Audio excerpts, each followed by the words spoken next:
답은 AI 반도체, 또 최대 2차 전지 비교 분석, 2차 전지와 조선 수익의 길, 점상과 함께하는 특별 강연회. QR코드를 인식해 확인해보세요. 네, 이번 주에는 또 어떤 이슈들이 기다리고 있을지 요약해서 잘 살펴보는 시간 가져보도록 하겠습니다. 위클리 투자 핫이슈 시간이고요. 함께 해주실 분은 주식캐스터 연희님 모셨습니다. 연희님 어서 오세요. 안녕하세요. 네, 오늘 연희님과 함께 그렇다면 이번 주에 어떤 이슈들이 있을지 한번 정리해보고요. 관련된 이슈들 자세하게 파고들어 보겠습니다. 먼저 타임라인부터 좀 보실까요? 네, 이번 주에도 상당히 좀 바쁩니다. 저희가 물가 관련된 지표들도 상당히 중요할 것 같고요. 화요일에 발표가 될 텐데 물가뿐 아니라 이 차례대로 보시면 계속해서 연준 인사들의 일정들도 남아있고 물가 지난 이후에도 이제 보면은 리보세라닉과 관련된 이슈들 또 불거지고 있습니다. 이뿐 아니라 신규 상장 종목들도 굉장히 많은 것 같아가지고 하나씩 보겠습니다. 네, 일단은 연준 부의장의 연설 일정이 좀 남아있는 것 같은데요. 네. 이제 미국의 금리 인하 시점 과연 어떻게 될까? 굉장히 연준 인사들이 지금은 매파적인 발언을 쏟아내기도 하고 아직까지는 좀 신중한 스탠스를 보이는 것 같더라고요. 여기에 이제 물가 지표가 화요일에 발표가 되다 보니까 그 전에 굉장히 중요할 것 같아요. 인사들의 발언들도 저희가 계속 이 톤을 좀 봐야겠죠. 네, 맞습니다. 일단은 지난주에 5월 소비자 심리 지수가 발표가 됐고 또 기대 인플레이션이 발표가 됐는데요. 소비자 심리 지수는 후퇴를 했고요. 기대 인플레이션은 올랐습니다. 조금 더 자세하게 살펴보면은 1년 단기 기대 인플레이션은 3.5%로 나오면서 전월의 3.2%보다 상승했고요. 5년 장기 기대 인플레이션도 역시 이번에 3.1%로 지난달 3.0보다 상승한 수치가 나타났습니다. 반면에 이제 소비자 심리 지수 같은 경우에는요. 지난달에는 77이었거든요. 근데 네. 이번에 67로 소비자 심리 지수 예비치가 떨어지면서 이제 소비가 둔화되고 있다라는 거 확인을 해볼 수가 있는데요.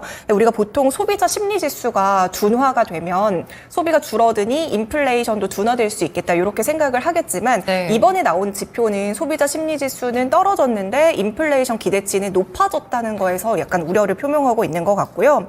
근데 이제 웰스파고에서는 이렇게 코멘트를 하기는 했습니다. 소비자 심리 지수가 떨어졌다라고 해서 이게 바로 또 이제 소비랑 바로 연동이 되는 건 아니다 이렇게 얘기를 하고는 있지만 어찌됐건 이런 상황에서 하필 또 지난주에는 연준 인사들의 매파적인 이야기들도 굉장히 많이 나왔던 것 같습니다. 네. 일단 첫 번째로는 금리를 인하하기에는 아직 좀 시기상으로 이르다라는 얘기가 나왔고요. 두 번째로는 앞으로의 점도표에서 이제 올해 하락을 인하를 써놓지 않겠다라는 얘기가 나왔고 심지어 이제 금리 인상도 배제할 수 없다 이런 코멘트까지 나오면서 굉장히 매파적인 스탠스들을 많이 보여줬는데요. 그러면서 이제 미국채 10년물 수익률도 4.5%를 넘어서기도 했습니다. 이렇게 불안한 투심들이 반영이 되면서 지난주 금요일 뉴욕 증시 마감은 이제 혼조세로 마감을 했는데요.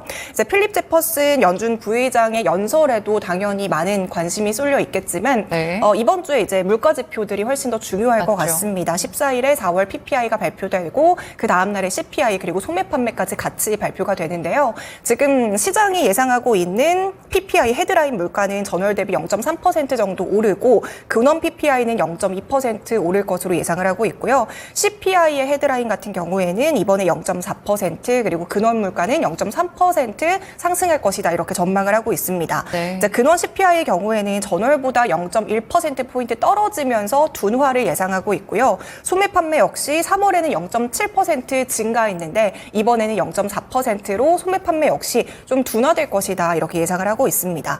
최근에 매파적인 연준의 인사들의 그 발언 속에서 이렇게 지표가 좀 둔화되는 모양새가 연출이 된다면 금리 인하에 대한 기대감이 살아날 수는 있겠지만 예상치에 부합을 한다고 하더라도 물가 상방 압력을 키우는 재료들이 조금 남아 있거든요. 네. 일례로 하나만 말씀드리면 지금 캘리포니아 주에서 4월부터 맥도날드, 피자헛, 서브웨이, 스타벅스 이런 기업들이 직원들의 최저임금을 $20로 인상을 했다라고 합니다. 네. 이렇게 대형 체형점들이 최저임금을 $20로 인상을 하니까 다른 소매 기업들도 인상을 해야 될 수밖에 없는 압력을 받고 있다라는 거죠. 이에 따라서 많은 업체들이 제품과 서비스의 가격을 같이 올릴 수도 있다 이렇게 대답을 하고 있습니다. 이에 따라서 외식비 상승 그리고 물가 상승에 대한 이슈가 있다는 것도 같이 체크해 주시길 바라면서 CPI 지수도 조금은 보수적으로 봐야 되지 않을까라는 생각입니다.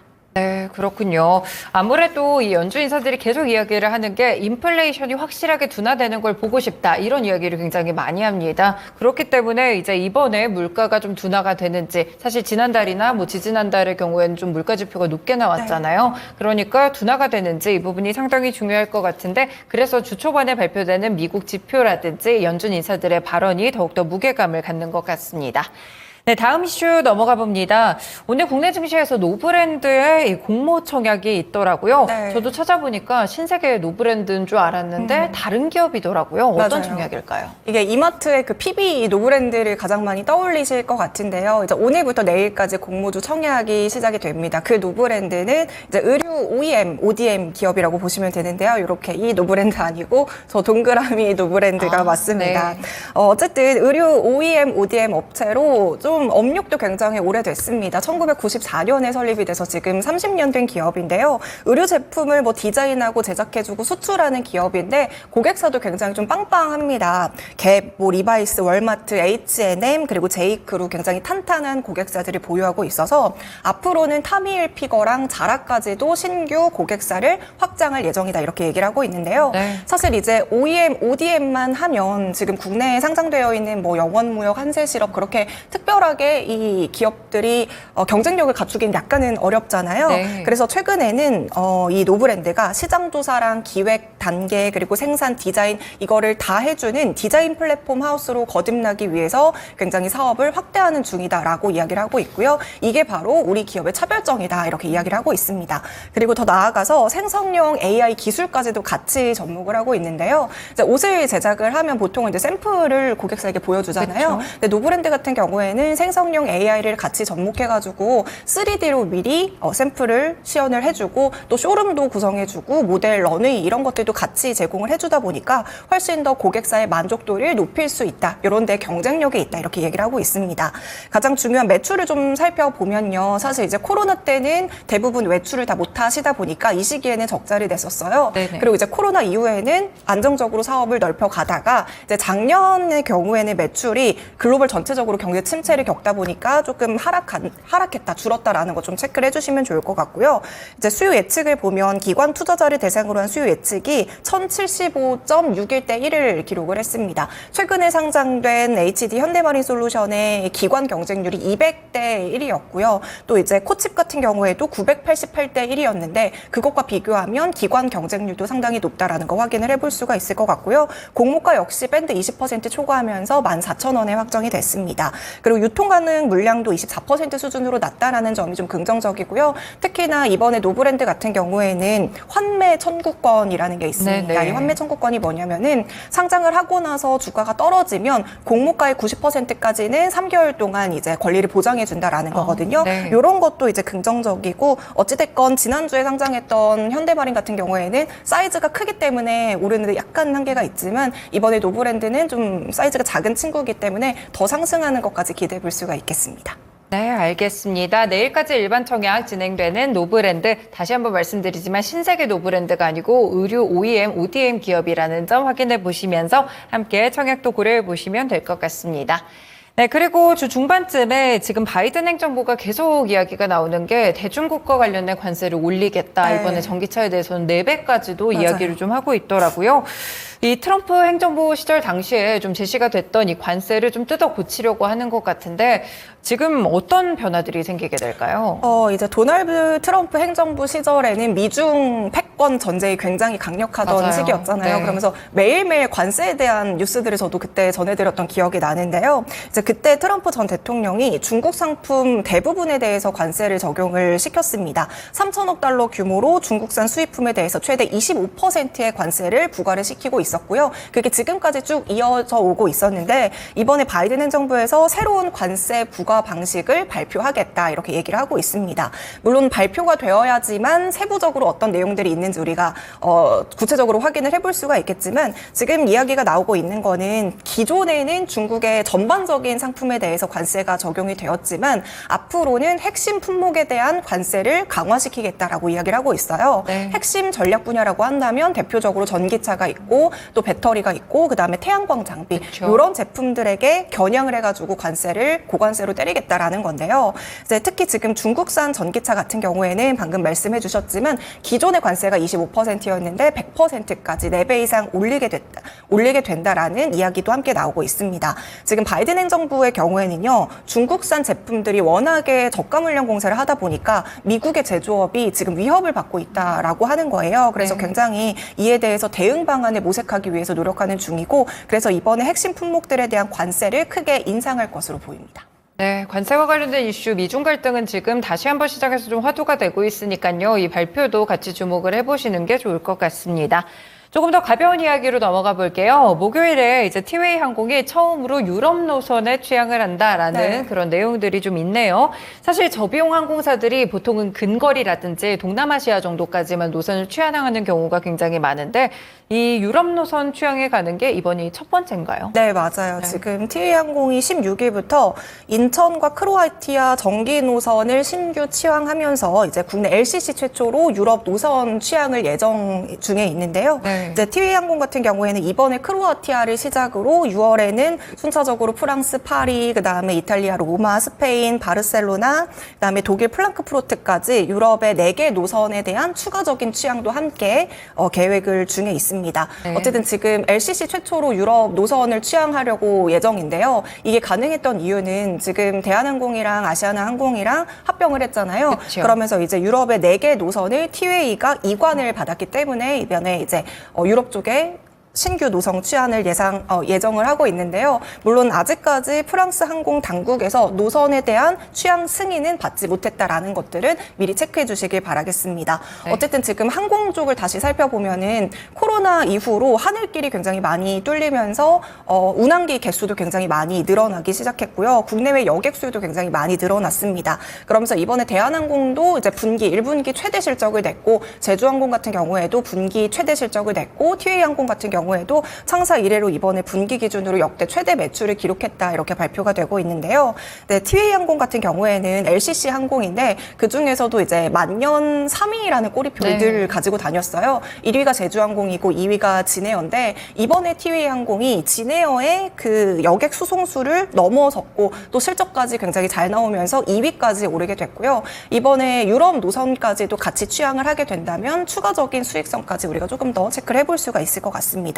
어쨌든 유럽 노선이 취항이 되면 티웨이 항공에게는 당연히 긍정적이겠지만, 그럼에도 우리가 중요한 거는 취항을 하고 나서 안정적으로 수익성이 확보가 되는지는 우리가 끝까지 한번 같이 체크를 해봐야 될 것 같습니다. 네, 일단은 유럽 노선은 가져가게 됐는데 수익성을 가지고 잘 운영하게 될지는 저희가 조금 더 살펴봐야겠네요.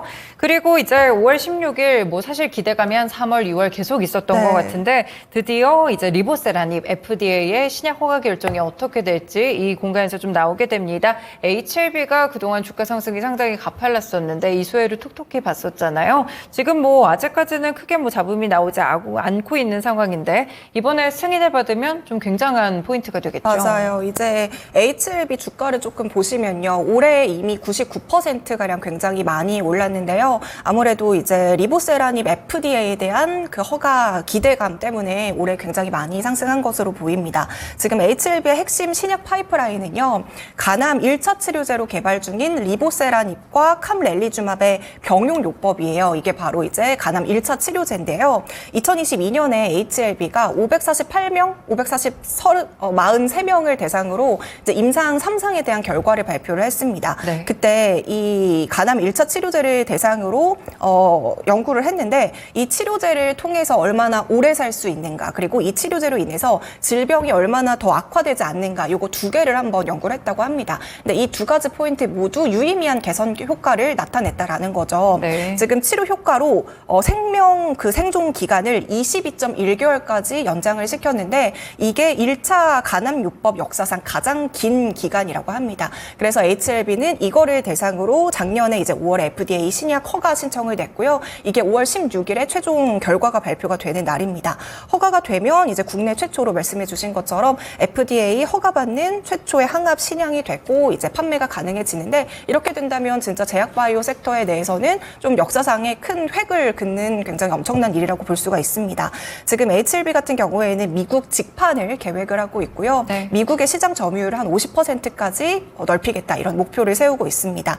하지만 이제 주가 측면에서 본다면 앞서도 말했다시피 HLB 같은 경우에는 이미 주가가 올해 한 99% 오른 상황이에요. 그렇기 때문에 신약 허가를 받게 되면은 오히려 차익 매물이 출회되면서 급락의 가능성도 있거든요. 하지만 최근에 이 리보세라닙이 아까 전에는 캄렐리주마비랑 병용요법을 하면서 간암 1차 치료제가 됐다고 했잖아요. 네. 근데 이 리보세라닙이 플루조파립이랑 같이 또 병용을 하면은 유방암에도 또 치료 효과를 입증한 결과들이 지금 내세우고 있습니다. 그래서 간암에 대한 신약 허가 이후에 다양한 파이프라인까지 같이 확장이 된다라고 한다면 추가적인 모멘텀도 기대를 해볼 수는 있겠습니다. 하지만 이제 제약바이오는 아무리 이렇게 좀 기대감이 있어도 최종적으로 승인이 또 안 될 수도 그럼요. 있기 네. 때문에요. 좀 이날 결과를 좀 잘 지켜봐야 될 것 같습니다.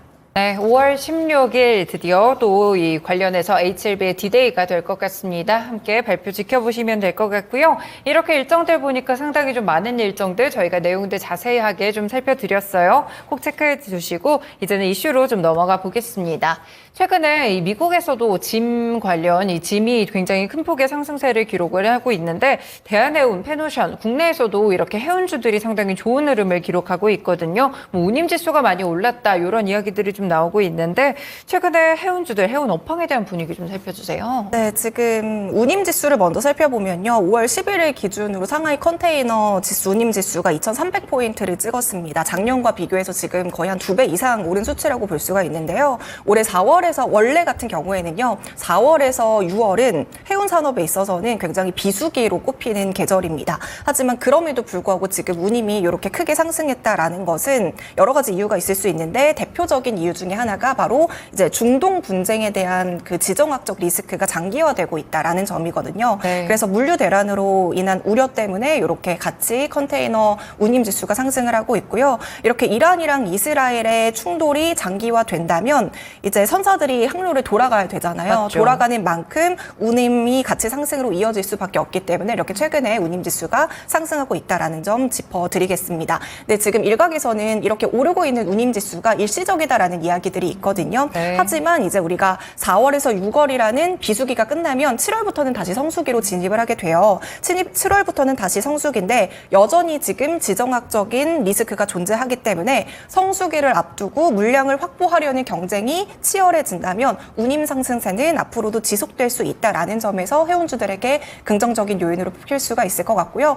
두 번째로는 이제 최근에 국제 유가가 다시 안정화되고 있는데 국제 유가가 안정화되면 유류비가 하락하기 때문에 네. 추가적인 비용 부담이 줄어든다라는 점에서도 긍정적입니다. 그리고 마지막 세 번째로는 환율이 최근에 많이 올랐잖아요. 네네. 사실 해운주 같은 경우에는 고환율 수혜주기 때문에 달러로 대금을 받는 해운주들의 입장에서는 굉장히 우호적인 조건이라고 볼 수가 있겠습니다. 네, 이렇게 해운주들의 상승 이유까지 함께 짚어드렸습니다. 오늘 말씀 잘 들었습니다. 고맙습니다. 네, 이렇게 오늘은 위클리 투자 하드슈 시간에서 이슈들 함께 짚어봤고요. 주식캐스터 연희님과 함께했습니다. 그리고 한 가지 저희가 빠뜨렸는데 수요일에 석가탄신일이어서 국내 증시는 하루 휴장한다는 점까지 함께 체크해드립니다. 지금까지 다양한 투자 판단에 도움이 되는 말씀들 함께 전해드렸고요. 특정 종목의 상승 하락을 보장하지는 않습니다. 시장의 중심 마치겠습니다. 시청해주셔서 고맙습니다.